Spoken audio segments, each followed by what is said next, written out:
Yo. We Yo. back with another one, man. And another one. This is part of what women are really thinking, the homestead edition, you know what I'm saying? We got one of my favorite. She one of the reasons why I came down here, y'all. She watched me literally from the stomach. Know what I'm saying? She been supporting me. If you watch my mom's interview, she was one of the people she brought up. She's been a very big advocate in my life and my mom's life. She been helping us, praying for us, supporting us, all them things and many more.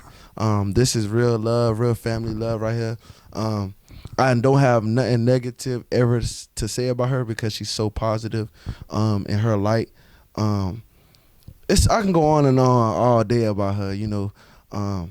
This is my cousin, my beautiful cousin. You see how she's definitely out today. Know what I'm saying? So go ahead, introduce yourself. Tell a few about you real quick. Oh man, I don't even know where to start.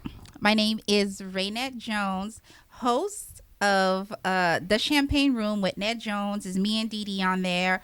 We talk about relationships, positivity, self-love, etc. So yeah, it's us. All right. The host of the Champagne Room. I've been a guest on there. It was a great experience. I actually go live and getting comments, feedback. It's an experience. You gotta tap in because she's literally not only she's talking about that, she's actually bringing on business owners so they could teach you a few things. And people with influence like similar to what I do, but in her own way. So let's get started, man. You got a lot of things that a lot of my guests don't have. You got all sisters, all girls. You know what I'm saying? So let's go with your upbringing. Tell us about your family, things of that nature. Well, I do have one brother, but I do have like all sisters. I'm the oldest on my mom's side, and my dad's side actually. So I don't know. I've always have like that mother nature kind of thing.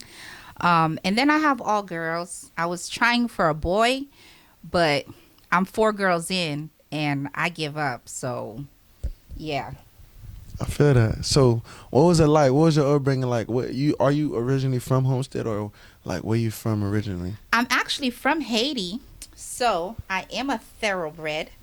And I came here in 1992. Yes, on a boat. I don't know. I'm not ashamed of where I came from or what I've been through or anything like that. But yeah, I was a Just Come once upon a time. And now I'm like Mrs. Jones. So yeah, I guess you can say I'm American or something, but I'm Haitian. All right. So what was it like? What was the struggles you had to do, like learning the language and coming from off the boat? What was like some of the struggles you had to take upon and bumps you had to grow as far as coming from Haiti? You know what's crazy? Now, a lot of people, they're so accepting of Haitians. But it was never like that. We used to be called names, get picked at because of our hair, how we dress, and all types of stuff. But now everybody wants either to be Haitian or have a Haitian in them or something. But like the struggles was like, I learned how to speak English quick. And one time I remember my mom, she beat my ass because our phone bill came up to like $300. Remember the box? You might be too young. No, I don't know the box. Where you pay for them to play a video. So one summer I rang that thing up because I don't know, I just love Mariah Carey, Madonna, Michael Jackson, all them boys and girls, right? Back early 90s. And my mom got that phone bill from AT&T. She whooped my ass. And I never ordered another video again. So if y'all my age, y'all know about the box. But I learned how to speak English really quick. When I came in, let me see. When I came, I was like in 2nd grade. And immediately the next year, they put me in like 5th grade or whatever. And I didn't have to do ESOL anymore. So I kind of learned how to speak English through like the music and stuff. So, yeah. So the box really was helping you for real? Yes. The box was like my ESOL. So like I learned quick. What was your favorite Mariah Carey song? Always Be My Baby. That was my favorite. And what about Madonna? Madonna Vogue. Oh. All right. So How was your like school life? Was you into sports? Was you into the book club? Was you into books, or you wasn't really for school? Nah, I've always been like the wallpaper type. Like, I was there, but I really didn't make no noise. Um, I used to have like a athletic body, but now like I'm a couch potato. But I could have played sports and I could have been a cheerleader, but I was really never into all of that. Why? I don't know. I just You didn't want to wasn't. be in part of the attention, huh? Nah, I really enjoy being low key and under the radar. I, that's how I like to be. Why? Why you want to be under the radar? I don't know. I think like when you bring too much attention to yourself, like it be weirdos that come out of the woods. I don't know. People want to be attached to the attention, and I don't like that. So I'd rather be low key. All right. Okay. So how was it growing up with all sisters? Cause, like I said, on one of my interviews, I grew up with all brothers. So how was it growing up with all your sisters and being the oldest at that? It really wasn't too bad because the gap was so big. My youngest sister, my oldest youngest sister, were like 10 years apart. So I've always had my own room, my own stuff. The gap was too big for there to be any tension. Now, looking at my kids, listen, I need 4 bottles of wine on the weekend to deal with my kids. Like, they fight so much and they bicker so much and everything is everything. It's so annoying. I can't picture me growing up like that. But that's because they're close in age. So I ain't really had no problem with them. All right. So after high school, what you was getting into? What was your goals? What was things you was trying to do? Like, okay, I like human behavior, right? I always wanted to be like a psychiatrist or whatever. And that's one thing, like, I don't usually regret nothing that I do. But that's one thing that I regret is not pursuing being a psychiatrist. I know it's not too late, but like life is so hard now, and I don't see myself studying for no tests. But like, I love human behavior to see why people act like this, and stuff like that. I don't know, like Would you consider yourself a people's person? to some extent. I love people, but sometimes people act weird, and I'm just like, ugh, I'd rather go back inside of my shell. But I love people, like genuine people, people who are not bitter and that's not like malicious. Like, I love those type of people. People who's just negative and nasty for no reason, I don't have time for that shit. But like, if you're genuine, and those are my type of people who want to see other people win, I'll be around those people all day. I like that. All right. So, you know, I want to get into your relationship with my mother because she talked about you a little bit. I can't stand that girl, but whatever. I guess you gotta ask. So, what makes y'all so close and tight knit? You and her relationship, you and her, growing up together, being one another. Y'all like growing up, y'all. She told me when she was with you, you couldn't see her without you, and you couldn't see you without her. I know, like, being that I came here, right, when I was 8. Now I could have been a city girl. That's another story for y'all, and I think I would have did good. But like, anyways, God had better plans for me. So when we came, we stopped in Miami. Something happened, so we moved to Homestead, and automatically, me and Dee, we clicked. Like, we actually grew up together, right? I don't know, and we just clicked, and thank God she's family, because if she was a friend, it would have been like, ah. But like, I don't know. D have like that special place in my heart, and I don't know. It's just certain things like, you can't explain. Okay, so this is for me. I know we're doing an interview and stuff. How you get over her like stubbornness, like, cause my mom is very stubborn. So how you get over that part with her and make her, y'all be doing y'all thing. You know what I'm saying? Here's the thing, Nate. There's things you can change, and there's things you can't change, right? You're grown now. If you're a kid, you got to put up with it. But now that you're grown, you don't have to. You can say, okay, mom, that's it. I feel like this, and I feel like that, and that's it. Now, for the mother boys, they got a long ways to go. but you ain't gotta put up with it. I don't put up with it. I be like, okay, well, this is how I feel, and that's it. If you want to do this, then that's on you.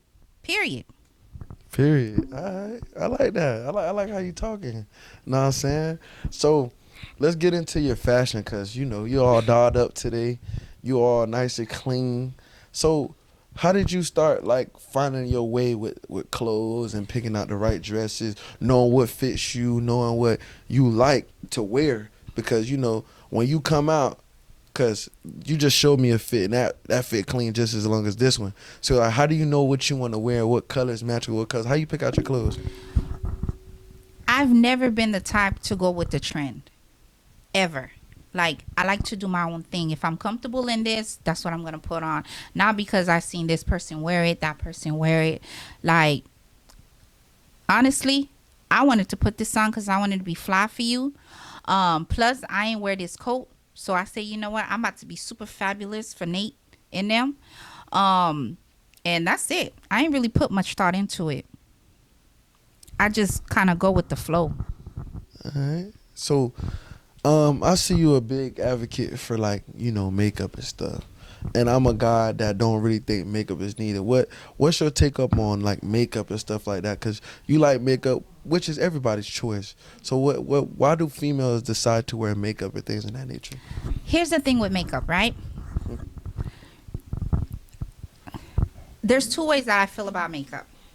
Now, with makeup, you can keep it light.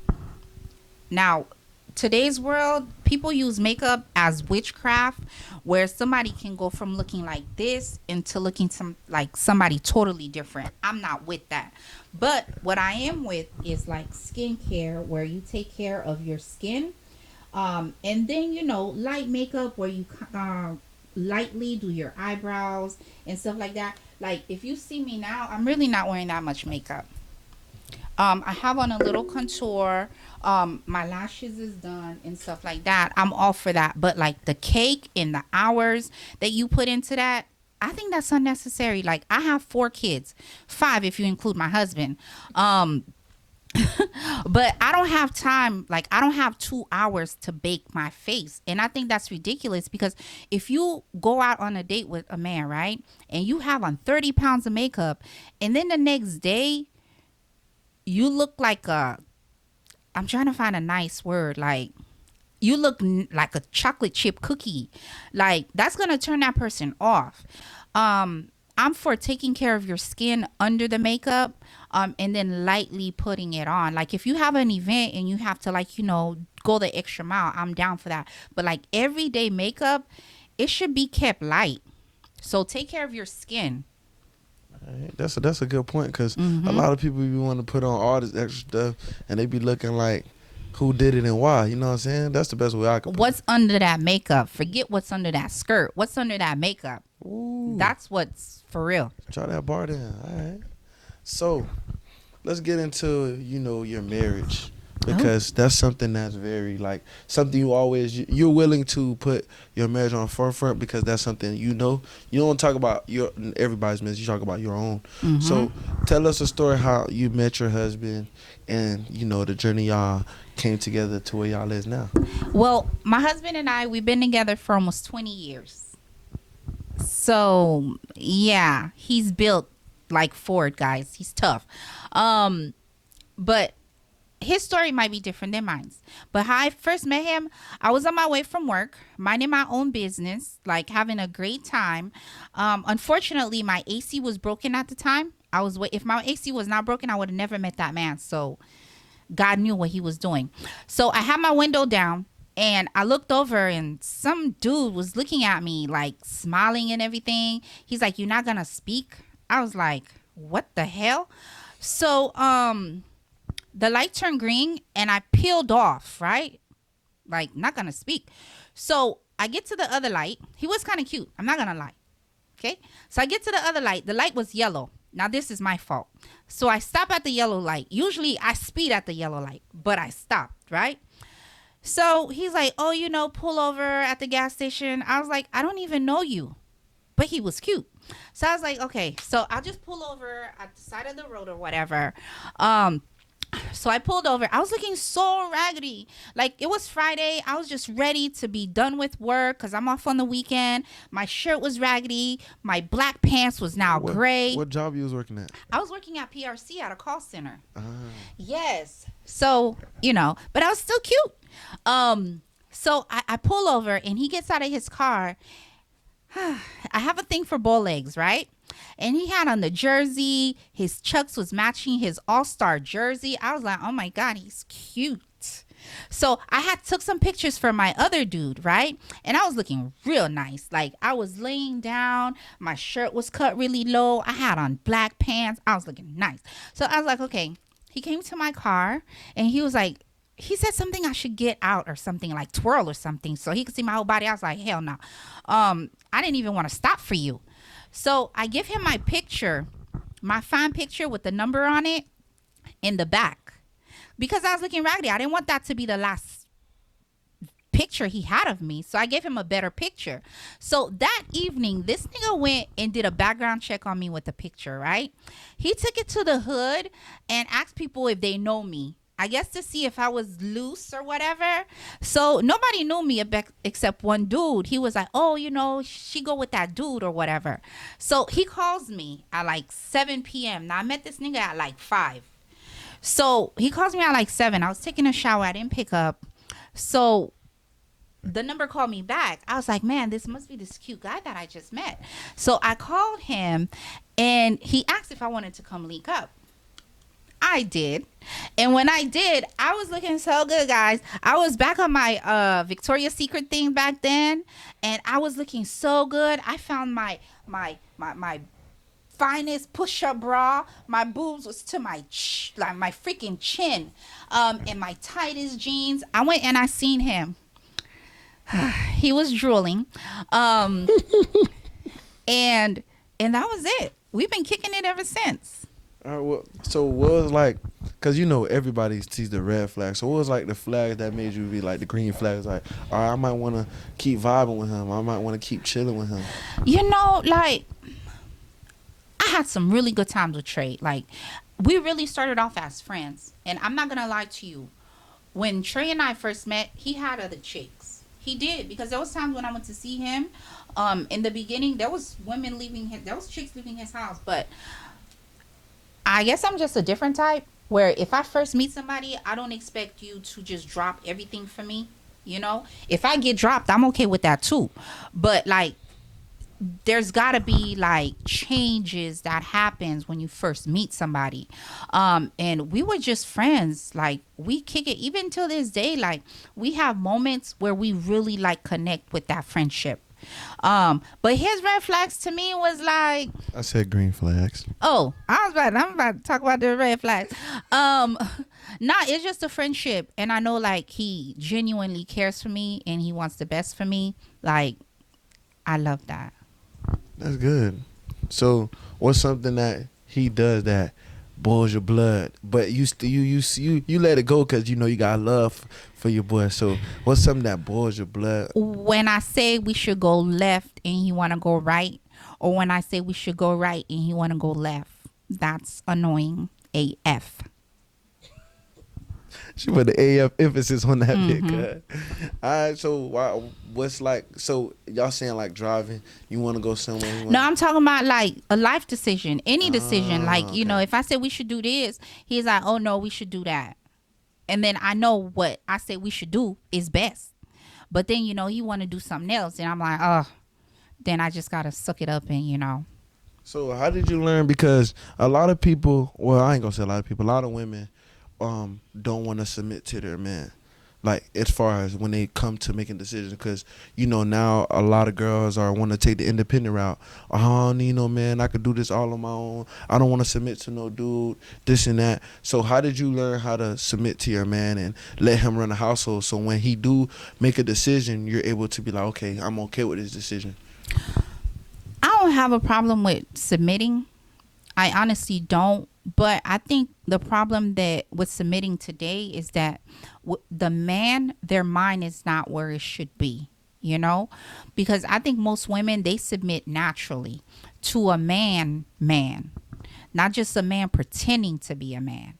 You know, me and Trey sometimes, like I was just telling you, sometimes we do have that tug of war where I'm like, we should do this, and then he's like, no, we should do that, and I just have to like trust him that it's the right way. If it's not, then I don't even throw it in his face. I just I be nice about it because men have feelings too, um but I think when a man assume his position as the head, it's easy to submit. But if you continuously make bad decisions and stuff like that, it's hard to submit to someone like that. All right, that's a good answer. I like that. You really know your thing. Yeah, you know your 20 stuff, years ain't no joke now. So yeah, so for me, for all the young females out there, it's like it gets boring being in a relationship with one person for so long, because there's always temptation out there.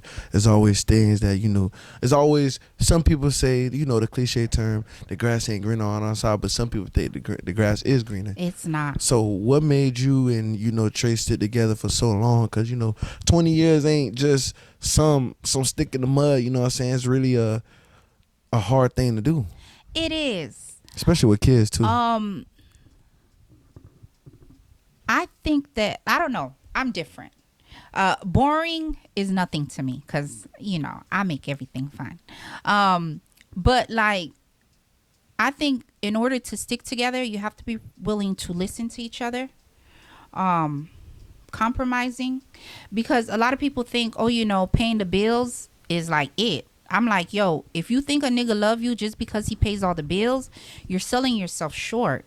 If the nigga don't listen to you, he don't try to understand you, like, this is the shit that matters. You know what I mean? I don't think just paying the bills is enough. Like, do you understand me? Do you listen to me? When I talk to you, are you listening to what I'm saying to you? Or am I just like, a woman who's just here and you're taking care of me? So I think that in that sense, me and Trey, although we've been together for so long, we're still learning each other, because I mean, but they say like after a certain amount of years, you should know that person. Like after 12 years. No. Okay. Even after 20 years, we're still learning each other.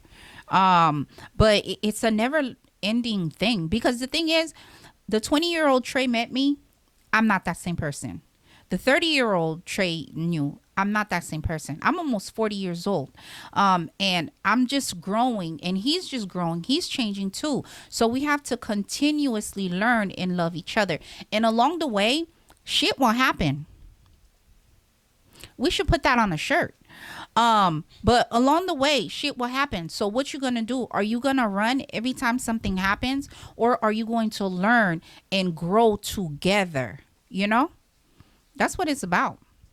All right, that's good. I mean, because, everybody like, man, I don't know if I could just stay with one person for so long. But you can. You can. Like, I'm a very laid back. I be saying, like, I'm a cheap date. Because I am. Like, I wear rhinestones and fake fur and stuff like that. But, like, it's easy to please me. All you have to do is, like, at least take consideration to what I'm telling you. If it don't make sense, I respect that, but don't shut my shit down just because you don't want to hear it. And then we gonna be cool. Like, you don't have to bring no fun to the party. Just bring me. I'll be the fun.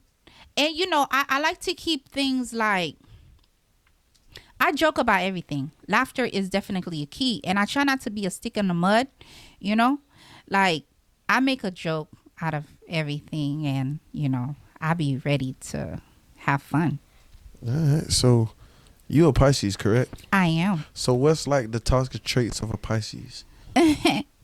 We're perfect, so there's no toxic traits. What you mean y'all perfect? I just said it. Nobody's perfect in this world. Pisces is. What makes Pisces perfect? All right, what's the good things about Pisces? What y'all have? I mean, we're good listeners. We're fun. I heard y'all controlling. Who you heard that from? Don't listen. That's my sources. You know what I'm saying? I can't tell y'all my secrets. I think it's not really a control thing. I don't think so. It's true. Thing. No, you know what? Somebody called me the other day. I'm not gonna say somebody. Trey called me a tyrant the other day. I had to look that shit up. I said, "What the hell is a tyrant? It's somebody who's controlling." I'm not even no damn tyrant. like a dictator. Nate, you think I'm a tyrant? I mean, I'll probably see you like 6 or 7 times out of the year. You don't really. I be tripping sometimes, but for good reason. You think so? Yes. So what is like out there like the famous Pisces that you kind of see similarities in? I don't know. I don't really be into the science thing, so I don't even know who's who. Ah, okay. I mean, some people live their life different, you know. I be trying to keep it a little fresh because, you know, is there anybody out there that you see like yourself, like kind of like that's like kind of my twin? I kind of think the way she think. It ain't got to be a Pisces though. No, I don't. I think I'm like one of the kind. Not to blow smoke up my ass, but like I am. I don't know. I don't think I see like I love Rihanna. Reason why I love her is because she does her own thing. You know, she's not into a box. I love anybody who lives freely. You know what I mean? Like because it have to suck when you have to live inside other people's standards and you can't be yourself and you can't do this, you can't do that. Like I love God. Like I believe in God. I believe God is with me. God is with my family. God protects me. Like I love God. But then I have people who try to put me in a box because I love God. And I'm like, you can't do that because if God created me this way, why would I try to be like somebody else? You know what I mean? Like only thing that I want to do is be able to project God's love. And that does not require me to act like I'm perfect. And that doesn't require me to pretend like I'm perfect. Like if you have a one-on-one with me, I swear I'll tell you everything that's wrong with me. But for me to pretend like I'm perfect, I live a perfect life, it's impossible. But yeah, Jesus love you. Yeah, he do. Mm-hmm. Shout out Jesus. So you talked a little bit about God just now. So what made like what's like something God helped you overcome and help you grow from, especially like you being a woman of color, you being Haitian, you being a strong mother, you being a wife. What's something that God helped you overcome? Recently, I got myself into some crap, right? And I have a million excuses, you know, whatever. It's all excuses. And I felt like God protected me from me, you know? Because sometimes we think we want something. And whatever the reason may be, it's excuses. But I felt like God protected me from me. It's weird to understand, but like, No, because it's the same term as like you got to save you from yourself. But that's not really saving you from yourself. That's God saving you from you. right. Because sometimes we might want something, we might feel like it, and then God like, nah, that ain't you. Because I was seeing something on Instagram. It was a guy. He was like paying 3 parts. It was the devil, God, and then him. And God was like, wait, don't come through this door yet. Mm-hmm. And the devil had the bat behind the door waiting for him. He like, don't go through this door yet. He like, damn, I've been over here for a long time. I'm trying to get through the door. God, like, it ain't your time yet. So I kind of see where you coming from with that. Yes. And I'm so grateful because, you know, I'm a sensitive person. And even if somebody don't know something about me, the guilt alone will kill me because I know, you know? And I feel like God really protected me from this situation because if I would have gotten what I thought I wanted, it would have killed me inside. So I wake up every day and thank God for that. That's really got to be sometimes. I feel like you kind of did like self-assessing. A lot of people don't use that or don't know what that is, and you probably didn't know, but it's like you look at all realms of the spectrum and you think about different things and you like, damn, if I would have got this, then what would happen? Or like if you look at a movie and what if that supervillain actually beat the superhero and got the power, where would we be? You know what I'm saying? That's the kind of thing I get from what you're saying. So, you know, let's get into your show, because you know we here live in the show. We got the red carpet treatment. You know, a lot of people don't know what it's at, you know. So tell us a little bit about the show and how you came about it, what was the like plan with it, what was all that good stuff. So in the champagne room with Ned Jones, okay, co-host Dee Dee, you can catch us on Facebook Live Thursdays at 8 p.m. or Instagram Live at 8:30 p.m.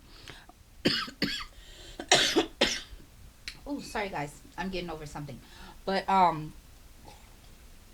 yes, with the show we mainly focus on local businesses, also geared towards self-love, God, and stuff like that. And the community, a lot of people, they don't put enough energy in the community. You live here, your kids live here, you go to school here, your kids, everything, it starts in the community. We have to pour more love and attention into our community. Why you think the community is not putting enough attention and doing what we're doing? Everybody is all for self. That's why. And they've given up. They have given up. They say nothing's going to change, so they don't even try. Why they think nothing's gonna change if you got people like you and other people in the community? I'm only one person. I really am. And I pray that I can be an example to encourage other people to try to do the same. But we need more people to think of the community. So what's the one thing you would change other than, not supporting? What's the first thing? If Renette Jones was the president, Ooh. what would you change first? I would say to bring more resources. Oh, sorry. Nate's going to do another interview with me, and I'm going to be over this cold that I have. But... Like right here. It's like okay. Still fabulous, guys. But yeah, I think it would be more resources.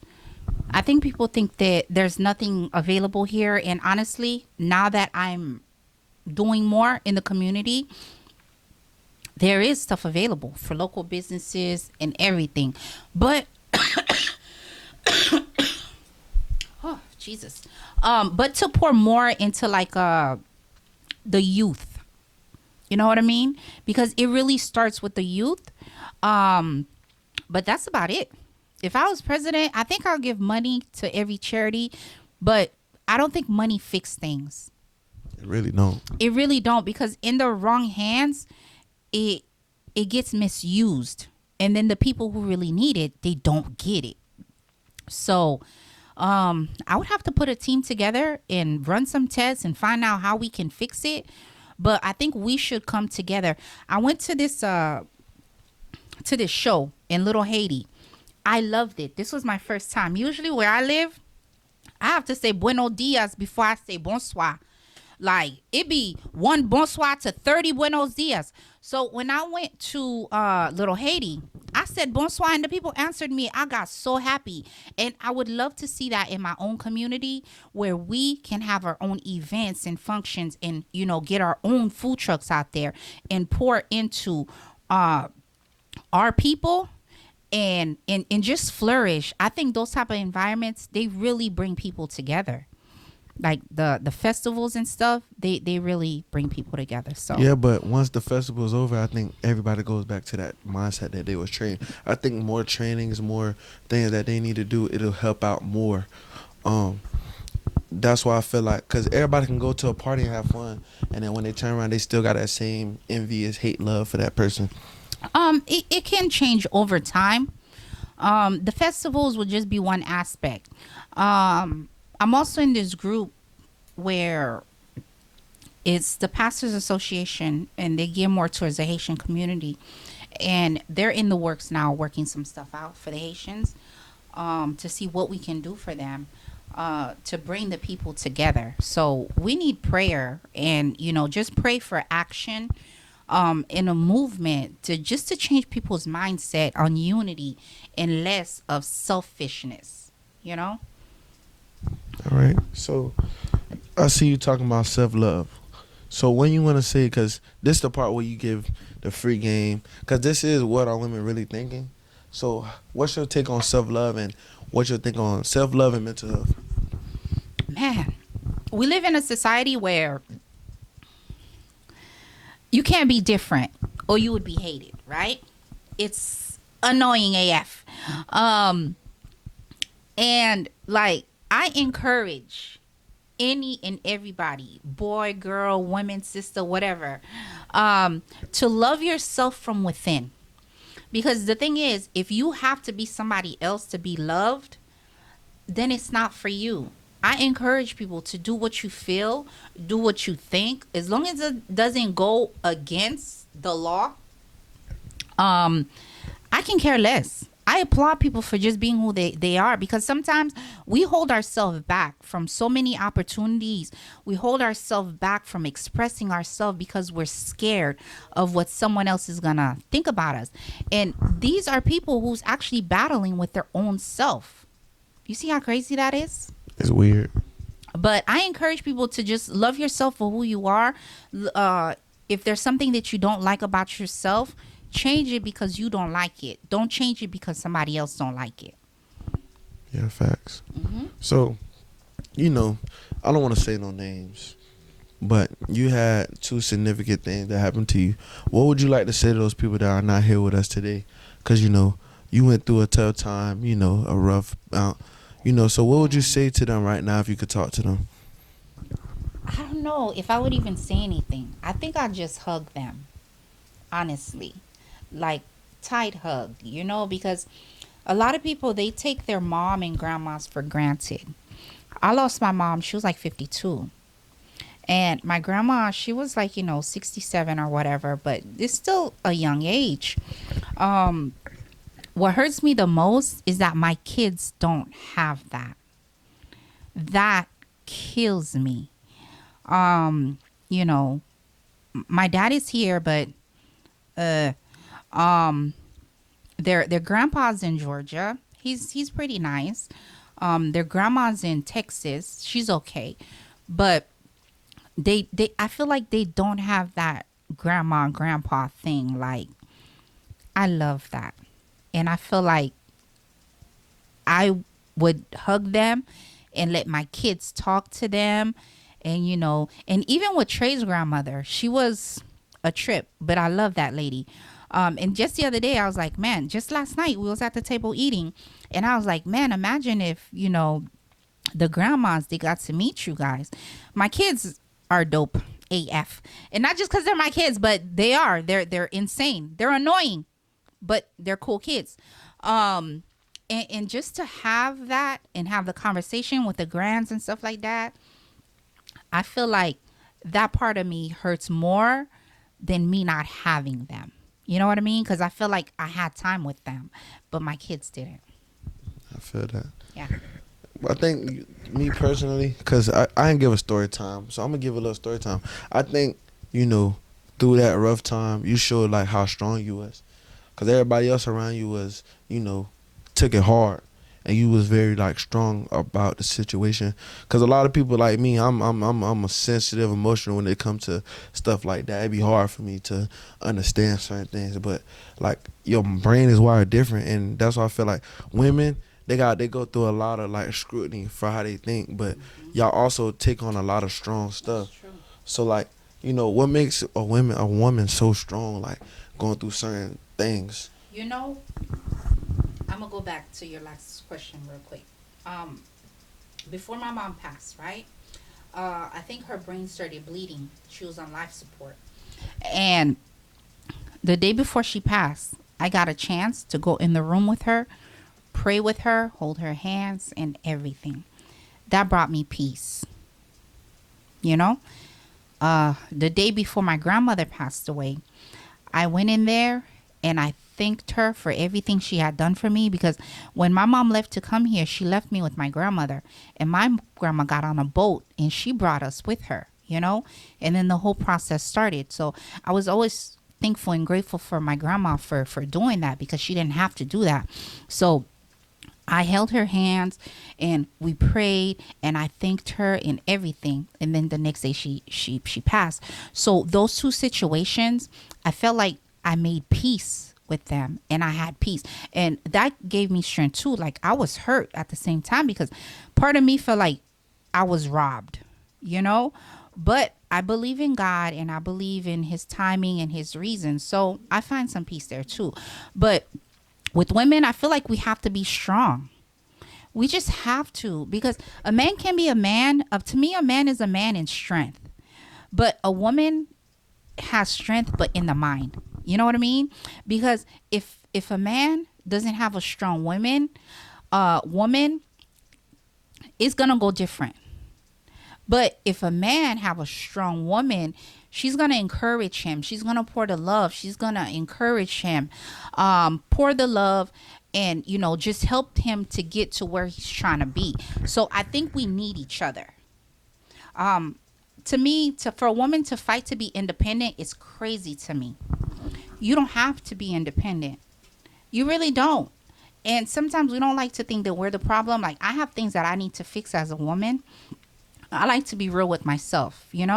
But to me, a woman don't have to be independent. And the reason why they fight so hard to be independent is because they don't want to fix the broken pieces in themselves. So they would rather be alone, carry the whole load, and do everything just so they can remain broken. That's just how I see it. Oh, wow. So why you think females digress and men excel when they're in a relationship? Like, what do you mean digress? So I was having a talk with my coworkers at work, and they was like, male always, when they get with a female, they start excelling, they start doing better, and females kind of lose their self and digress. They go through changes. They start having kids. They don't get back to themselves. And also another example of that is, I don't know if you ever watched the show Bel Air with the spinoff, and the mom was a famous painter and the dad was a famous lawyer, and the dad took care of her, and she was like, I want to get back to myself. So those are two of the examples, and I wanted to ask throughout this segment, why do you think women digress and men progress? I mean, the man, he's gonna go hard because he's gotta carry the family, right? But the woman is the nurturer, and this is a perfect example within my own life because I remember myself getting up, like getting, like when I tell you, like I was a worker. Listen, I'm gonna get my check at the end of the day. And at one point, Trill wasn't working. I was pregnant, taking the bus to work and everything, and I've gotten myself into this mindset, right? I have 4 kids with my husband, and I've just been his cheerleader. I haven't lost it, okay? But at the same time, I feel like I've slowed down. I'm still fighting to stay myself, but I think that I've been caught up in being a mother. That's what it is. A man will never understand what that's like, because we don't only have to fight for our mental, but we have to still take care of the kid, and we still have to take care of our husband. And I think women is stronger than men. Because the men don't have to do nothing but get up and go to work and bring home the freaking bacon. We gotta skin the pig, cook the damn bacon, cut the pork chops from the bacon, make sure the kids is fed, make sure this, make sure that, and then you have to get back to yourself. Hey, we're gonna close it out right there, cause I go on and on. You feel me? But it's tough. It's tough when you have so many responsibilities as far as being a wife and a mother, and then you still have to get up and work. And then you still have to make sure that everybody is taken care of at the end of the day. Like, all the husband have to do is make sure the bills is paid. Now, you have to make sure, like, when I fix my family's plate, I fix everybody's plate differently. I know my husband like this and he doesn't like that. The little one like this. Everybody's plate is made differently. Now, that takes getting to know people, making sure that this is like, it's a lot that women go through that they don't talk about. So if I see, this is why I like to encourage and empower women, like, not to lose yourself, because you can lose yourself in taking care of your family. You can. And then you have some selfish men. They're like, oh, you don't got lazy. I'm like, okay, you think the grass is greener on the other side? Go find out. I'm about to change the locks. Don't bring your behind back here when you find out that's artificial grass. Don't come back over here. But, like, it's a lot that women have to go through that I'll never down a chick or a woman if they're not feeling up to taking care of themselves. I wouldn't.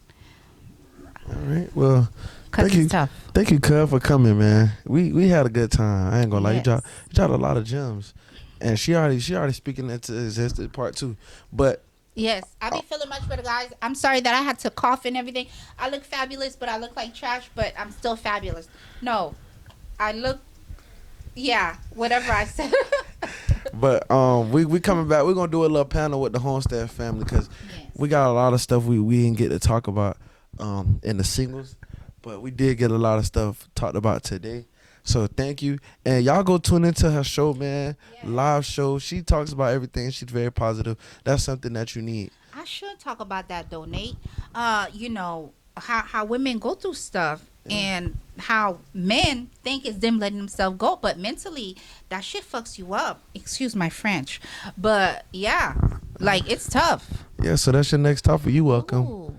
Yeah. Maybe we should do a swap. Let the man be the woman for like a week.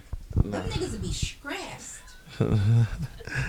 Yeah, we gonna do that, Nate. Well, y'all like, comment, subscribe, watch this video. We out. Yo, it's your boy Nate, man. The hottest podcast out right now. What We're All Thinking podcast. Man, y'all need to go like, comment, subscribe for real, man. This podcast going up. We got bangers on the way. A lot of bangers, man. Y'all go view them last 2 episodes, man. If y'all really vibe with me. And we out.